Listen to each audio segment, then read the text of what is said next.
wal qabru rawdatun min riyadil jannah aw hufratun min hufarin niran. Maksudnya alam kubur adalah salah satu daripada tamang-tamang syurga atau salah satu daripada lubang-lubang neraka. Muslimin muslimat yang dirahmati oleh Allah Subhanahu wa taala, apabila kita meninggal dunia, maka kita akan melalui alam kubur. Alam kubur dipanggilkan juga ataupun dinamakan juga sebagai alam barzakh. Alam kubur ni dilalui oleh setiap orang yang meninggal dunia, sama ada dia dikuburkan ataupun tidak dikuburkan. Bukan hanya orang yang dikuburkan sahaja yang akan melalui alam kubur. Bukan alam kubur adalah suatu alam yang di antara alam dunia dan alam akhirat. Sebelum kita sampai kepada alam akhirat, maka kita melalui alam kubur. Dan tidak ada pun di kalangan kita melainkan mereka itu akan melalui alam kubur. Apabila kita berada di kubur, maka ada orang yang kuburnya adalah satu tamang daripada tamang-tamang syurga, dan ada orang yang kuburnya adalah satu lubang daripada lubang neraka. Maksudnya hamba Allah Subhanahu wa taala ketika berada dalam kubur berbeza daripada seorang kepada seorang yang lain. Pastinya orang kafir, kubur adalah satu lubang daripada lubang neraka. Manakala orang beriman yang dirahmati oleh Allah Subhanahu wa taala, yang dikasihi oleh Allah Subhanahu wa taala, yang diampunkan dosanya oleh Allah Subhanahu wa taala, maka kubur itu adalah satu tamang daripada tamang-tamang syurga baginya.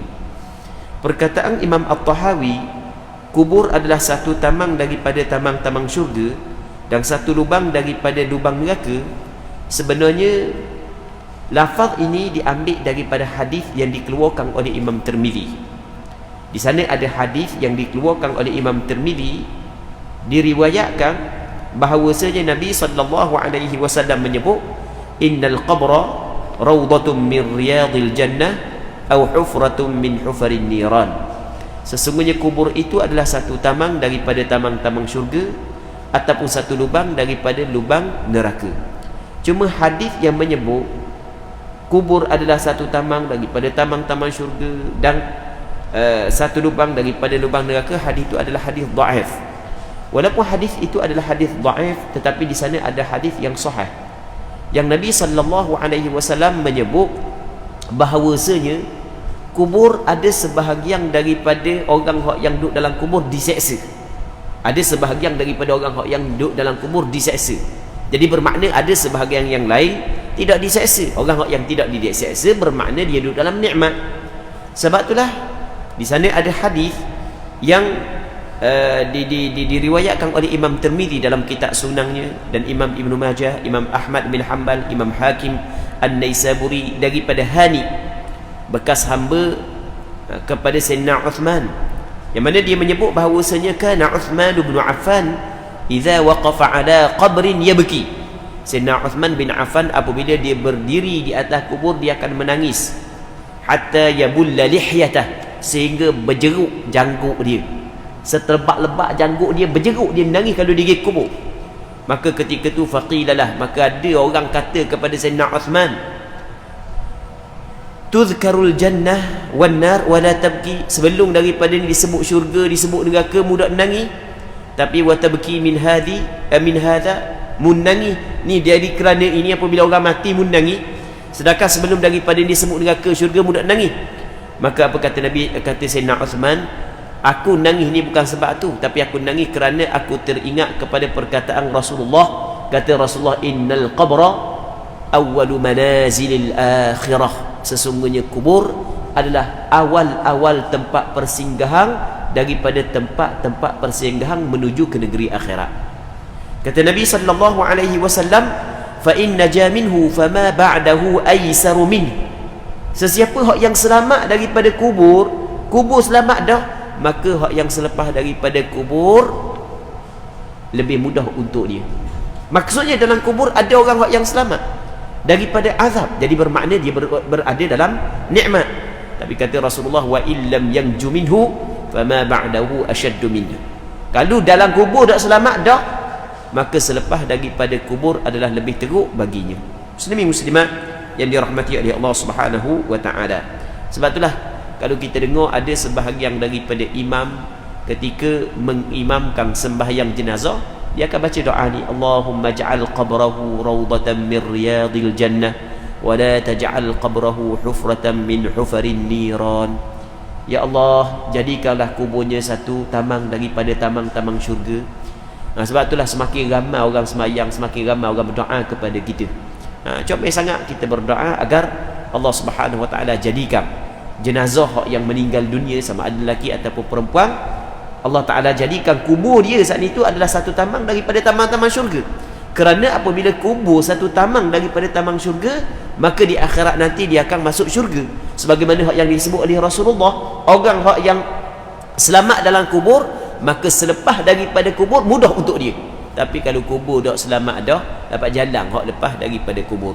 Muslimin muslimat yang dirahmati oleh Allah Subhanahu wa taala, kita berdoa kepada Allah dengan kebaikan-kebaikan yang kita buat walaupun sedikit, agar Allah Subhanahu wa taala menyelamatkan kita daripada azab kubur, agar Allah Taala menjadikan kubur kita sebagai satu tamang daripada tamang-tamang syurga, dan Allah Taala tidak menjadikan kubur kita satu lubang daripada lubang neraka Allah Subhanahu wa taala. Seterusnya kata Imam At-Tahawi, wa nu'minu bil ba'thi wa jazaa'il a'mali yawmal qiyamah wal 'ardi wal hisab wa qira'atil kitabi wath thawabi wal 'iqabi was sirati wal mizan. Maksudnya, kami beriman adanya hari kebangkitan. Kita setelah daripada kita meninggal dunia, maka kita akan dibangkit semula.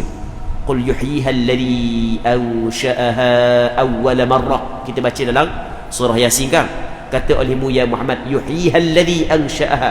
Yang menghidupkan balik orang yang meninggal ni adalah Tuhan yang menjadikan dia pada kali yang pertama. Jadi kita apabila kita mati, maka kita akan dibangkit semula.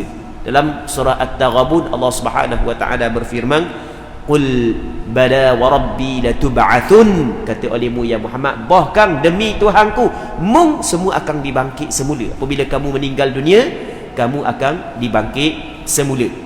Baik, cuma bila kau dibangkit, Allah Taala lebih mengetahui masa dia.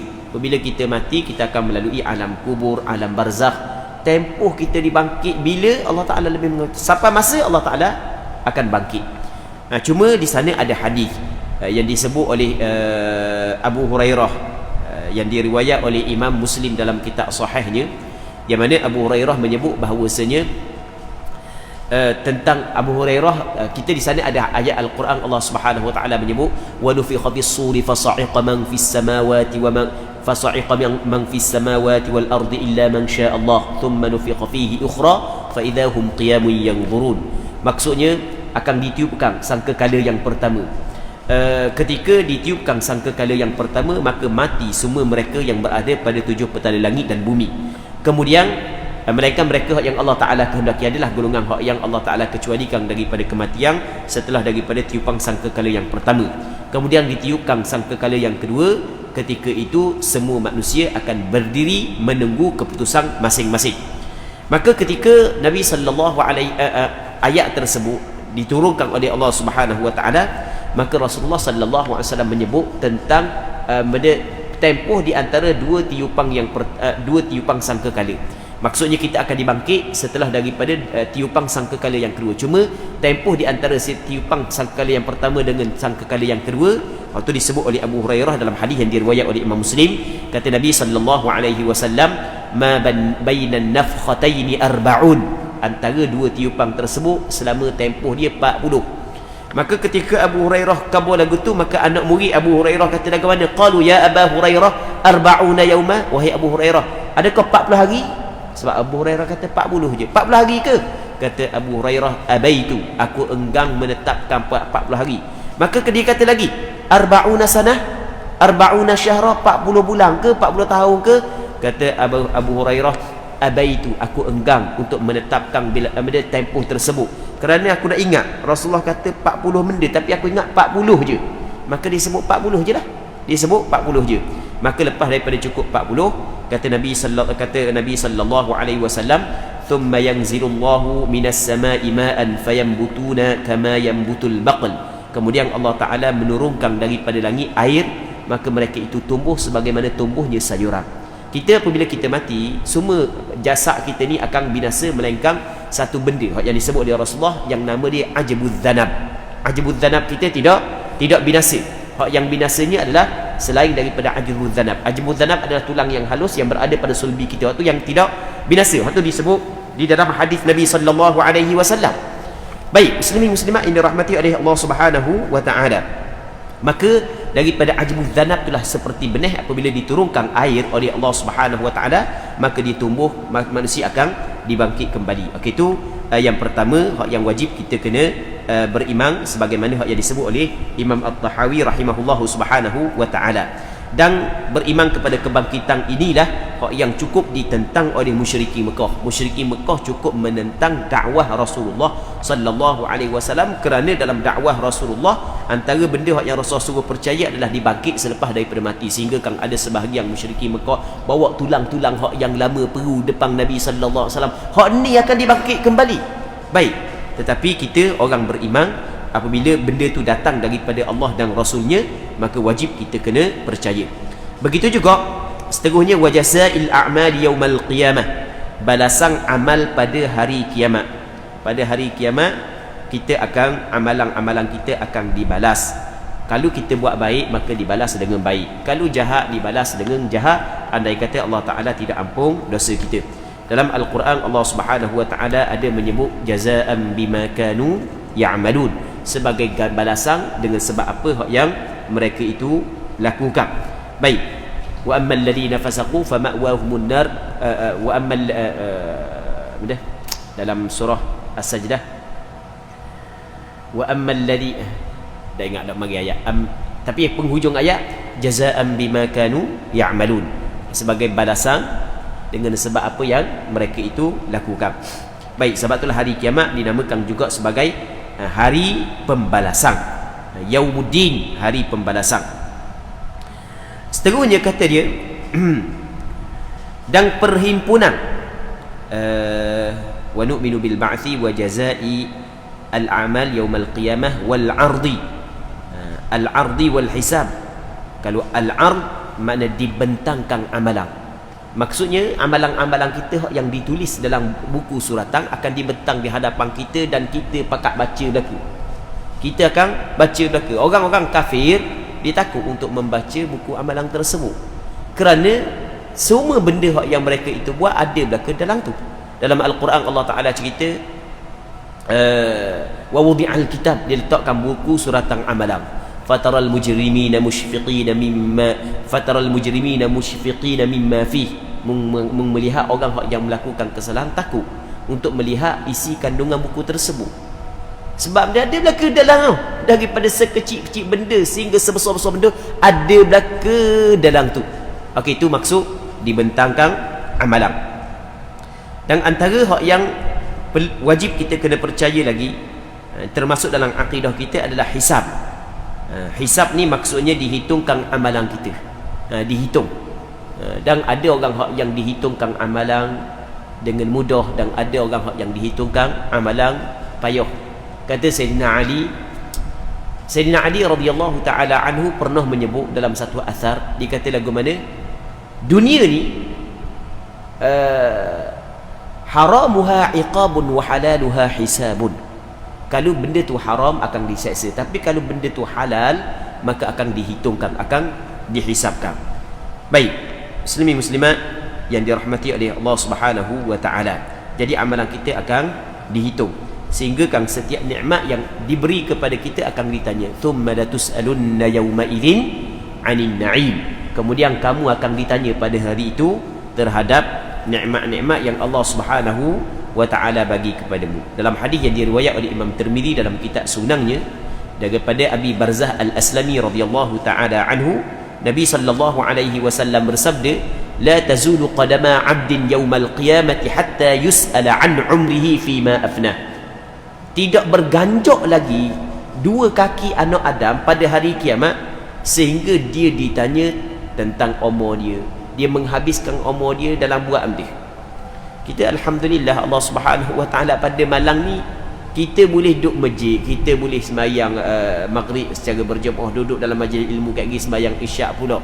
Jadi umur kita yang Allah Taala bagi malam ni kalau kita niat molek untuk mencari keredaan Allah, bermakna untuk malam ni dan malam yang sebelum atau malam yang selepas yang kita buat kebaikan, kita mempunyai alasan. Kita boleh khabar kepada Allah Subhanahu wa taala bahawa aku melakukan kebaikan dengan umur yang memberi, wahai Allah.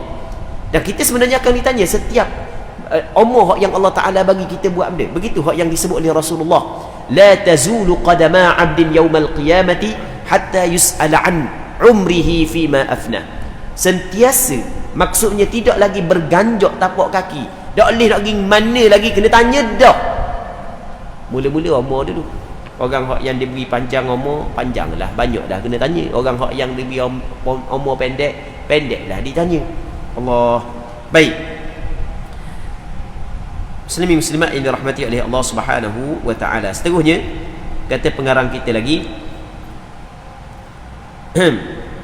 dan pembacaan buku catatan amalan. Kita akan baca buku catatan amalan kerana Allah Taala nak menzahirkan sifat adilnya. Setiap benda yang kita buat ditulis oleh malaikat, ada dicatatkan dalam buku suratan amalan kita. Jadi apabila sampai di akhirat Allah Ta'ala bentangkan buku tersebut dan kita baca, saat ni bentangkan, lepas tu kita baca, supaya kita sendiri yang akan mengiktirafkan kesalahan yang kita buat. Tapi alhamdulillah orang-orang yang beriman, ada sebahagian daripada orang yang beriman Allah Ta'ala ampun dosa dia. Sebahagian daripada orang beriman dibentang, dia baca, lepas tu Allah Ta'ala ampun dosa dia. Dan apa baca, apa dibentangkan, dihisapkan, sedangkan Allah Ta'ala ampun dosa dia, supaya dia mengetahui nikmat Allah Ta'ala yang Allah Ta'ala bagi kepada dia. Ada sebahagian orang beriman begitu. Baik, manakala orang kafir, na'udzubillahi min dzalik, dia takut untuk membaca buku suratan tersebut. Wathawab wal iqab, dan di sana ada pahala, di sana ada seksa. Kita kena percaya di sana ada pahala, di sana ada seksa. Pahala ni semacam gaji yang diperolehi oleh orang yang melakukan ketaatan. Manakala seksa adalah balasan yang diberikan kepada orang yang melakukan maksiat, menyalahi apa yang dituntut dan dilarang oleh Allah Subhanahu wa taala. Tuhan wajibkan dia buat lagu ni, dia buat sebaliknya. Tuhan larang dia buat lagu ni, dia buat sebaliknya. Maka dia akan diseksa. Dan antara perkara yang wajib kita kena beriman adalah sirat. Sirat maksudnya titiang sirat. Perbincangan titiang sirat sebenarnya panjang, cuma meringkaskan sikit. Sebenarnya yang kita cerita saat itu, kalau kita nak bincang satu-satu panjang, cuma kita nak bincang sikit saja berkenaan dengan titiang sirat. Dia titiang sirat, asal titiang sirat itu sabit daripada Al-Quran dan sabit daripada hadis.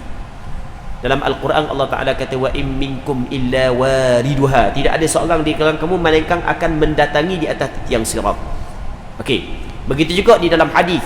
Di sana ada beberapa hadis yang sahih yang Nabi sallallahu alaihi wasallam menyebut, antaranya hadis yang diriwayat oleh Imam Muslim dalam kitab sahihnya, kata Nabi sallallahu alaihi wasallam, wa yudrabus siratu baina dhahrai jahannam, dan dibentangkan tiang sirat di atas permukaan neraka jahannam. Maka akan ada orang yang akan melalui di atas tiang sirat. Okey, itu wajib kita kena beriman. Di sana ada perkara yang dinamakan tiang sirat yang di atas, yang dibentangkan di atas neraka jahannam. Bagaimana sifat dia? Allah Ta'ala lebih mengetahui. Tentang sifat ada sedikit perbincangan di kalangan ulama fiqh. Baik, asasnya kita kena beriktiqad di sana ada tiang sirat. Dan tiang sirat ni, ada orang yang lalu di atas tiang sirat, disebut dalam beberapa hadis seperti kilat yang menyambung cepatnya. Ada orang yang merangkak macam-macam, berpandukan kepada amalan kebaikan yang dia buat ketika dia berada di atas dunia dahulu. Baik, seterusnya wal mizan, dan mizan. Mizan ni bahasa Arab, bahasa kita neraca timbangan. Antara benda yang wajib kita kena beriman, di sana ada neraca timbangan yang Allah Subhanahu wa taala akan timbangkan amalan anak Adam. Fa amma man utiya dalam Al-Quranul Karim, fa amma man thaqulat mawazinuhu fahuwa fi 'ishatir radiyah wa amma man khaffat mawazinuhu fa ummuhu hawiyah. Adapun orang yang berat timbangan amalan dia, maka dia akan berada dalam kehidupan yang dia cukup gembira dengan kehidupan tersebut, iaitu nikmat syurga. Tapi wa amma man khaffat mawazinuhu fa ummuhu hawiyah wa ma adraka ma hiya narun hamiyah. Kalau orang yang amalan kebaikan dia ringan, yang berat adalah amalan kejahatan dia, maka tempat dia adalah neraka. Na'udzubillahi min dzalik. Semoga Allah Subhanahu wa taala menyelamatkan kita. Baik, mizan, maksudnya mizan adalah neraca timbangan. Bagaimana hakikat mizan? Jawapannya Allah Taala lebih mengetahui. Apa yang wajib? Kita kena beriman bahawasanya di sana ada mizan yang Allah Taala sediakan kepada hamba-hambanya untuk ditimbangkan amalan hambanya. Dan di sana ada amalan-amalan yang sedikit, tetapi apabila kita lakukan, maka dia dapat memberatkan timbangan amalan kita. Maksudnya dapat memberatkan neraca amalan kebaikan kita. Sebagaimana contoh dalam hadis kata Nabi sallallahu alaihi wasallam, wa subhanallah walhamdulillah tamlaul mizan. Subhanallah, kata Rasulullah sallallahu alaihi wasallam, subhanallah walhamdulillah tamla'ani, au kata Nabi sallallahu alaihi wasallam, at-tuhuru syatrul iman walhamdulillah tamla'ul mizan. Bersuci itu adalah sebahagian daripada iman, dan ucapan alhamdulillah dapat memenuhi neraca timbangan. Ucapan alhamdulillah, kalau kita faham makna ucapan tersebut, ketika kita lafazkan, kita hadirkan maksud dia dan kita lafaz dengan molek kerana Allah Taala, maka ganjaran dia dapat memenuhi neraca timbangan. Itu maksud walhamdulillah tamlaul mizan. Begitu juga antara hadis yang biasa kita dengar, kata Nabi sallallahu alaihi wasallam, kalimatani khafifatani 'ala al-lisan thaqilatani fil mizan habibatani ila ar-rahman subhanallahi wa bihamdihi subhanallahil azim. Ada dua kalimah yang ringan lidah untuk menyebutnya dan berat pada neraca timbangan, amat dikasihi oleh Allah Subhanahu wa taala, itu subhanallahi wa bihamdihi subhanallahil azim. Muslimin muslimat yang dirahmati oleh Allah Subhanahu wa taala. Jadi apa yang disebut oleh Imam At-Tahawi sani adalah di antara perkara yang wajib kita kena beriman. Yang pertamanya adalah kita kena beriman dengan kebangkitan setelah daripada kita meninggal dunia. Kita kena beriman dengan balasan amalan-amalan pada hari kiamat. Kita kena beriman di sana ada dibentangkan amalan-amalan kita, dihitungkan amalan kita, dibacakan buku surat, kita baca buku suratan amalan kita, dan di sana ada pahala, di sana ada seksa, di sana ada tiang sirat, dan di sana ada mizan neraca timbangan. Jadi untuk malam ni kita berhenti sini dulu baca kitab Aqidah At-Tahawiyah.